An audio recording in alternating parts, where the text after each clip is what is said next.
Hi, Mike Johnson here. September 10th, 2020, year of COVID. September 10th is National Suicide Awareness Day, and I think it's important to learn and talk about it. It's awareness. What does it mean to be aware? What does it mean to do an intervention? You don't have to be a doctor, you don't have to be a psychologist or a clinician to do an intervention. I was working at one health station, and the RN or what, a nurse, some kind of nurse, she said, "It's not our job to do that. It's not in my job description to do that."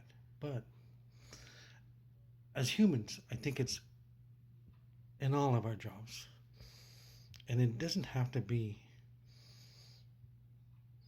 you don't have to solve people's stuff. You don't have to resolve their problems. Life has problems. Life is difficult at times.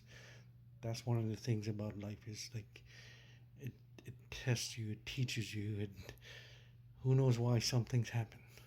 Sometimes difficult things happen and the outcome is better, but we don't see it in that moment. Here is a video, a diagram of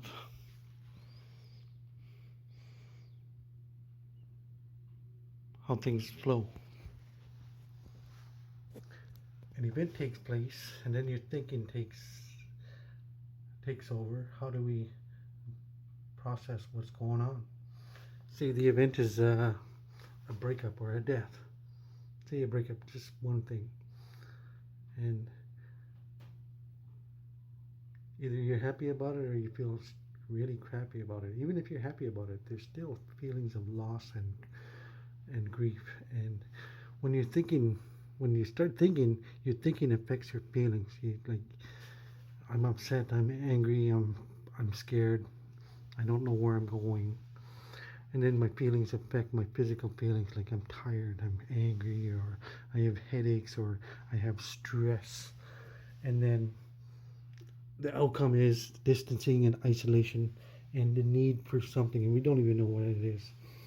And then we jump over to more stuff happens. And even if it's the same stuff or related to the same stuff, our thinking is not up here anymore. Our thinking is lower, and our thinking is even poor, like because it's affected by our physical, and the feelings become more, and the outcome becomes depression and anxiety, stuff like that. And those things could lead potentially to suicide, which could create another event for someone else to deal with. So we need to stop that. And one of the trainings I took, which was a really great training, was let them talk. If they talk about why they want to die, or they're just talking about stuff that they're dealing with, that's all they need. You don't have to solve their problems. And I watched those videos on survivors of the jump from Golden Gate Bridge. And one thing jumped out to me was two of the guys, they were dealing with overwhelming stuff and they had mental health issues. And this could be a big factor. And there's help. There's always help for whatever. But one guy rode the transit and he said, "I'm going to the bridge," and he made up his mind. And he said, "If one person asks me how I'm doing, I'm not going to do it." So he rode across town, dejected, shoulders slumped, head hanging down, and not one person asked him, "Hey, what's going on? How are you doing?" And then the other guy said the same thing. He walked across town and he said, "If one person asks me how I'm doing, I'm not going to do it." And same thing. Nobody asked him. He walked, long arms, knuckles dragging on the ground, real sad, cloud of depression, and nobody says, "Hey, what's going on? How are you doing?" And these guys, they step up on that bridge and they had their mind made up and they followed through. They stepped off. And as soon as they stepped off, they knew this was a mistake. I should not be doing this. And they wished and they prayed they could take it back. And somehow they survived.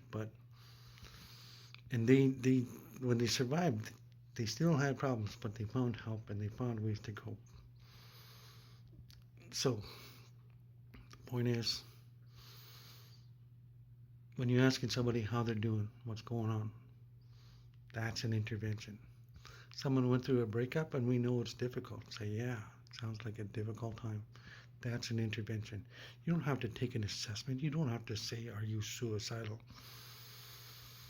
But when that happens, you should have some tools, some basic tools to say, are you thinking about suicide? Do you have a plan? And refer them to somebody that could possibly, potentially help or save their lives. So, I don't have the numbers right now, but we have a list of resources at Getting Max Health, and we'll post these numbers throughout. And one of the outcomes of that vicious cycle is distancing and isolation and physical and mental depression. And COVID right now has really amplified those things. We are actually forced to isolate, which doesn't help us reach out to help, does it? It just gives us permission to be alone. And in my experience and my observation with suicide is that anybody that's been successful or that's completed a suicide has felt alone towards the end. And I really hope that nobody in my family or in my community feels like they're that alone, because there's always somebody. I'm available. Mark is available. And I know there's 100 people out there that are just willing to listen. And if someone you reach out to doesn't listen, find somebody else. Don't put it as part of your rejection and say nobody cares, because that's a bad trap. That's part of that downward spiral, and that downward spiral is like any point in that spiral could be interrupted and changed. So the thinking can be changed, the feelings can be dealt with or acknowledged, and the physical feelings can be done help with better eating, more exercise, drinking water, connecting with people. Those things potentially could save your life. So I hope this gets out there so we can save people's lives. I don't want anybody in my family or in my community. I love my people, my community, to be at that place where they think suicide is the only option. Difficulties are very difficult, but there's always a way through it, and there's always help no matter what.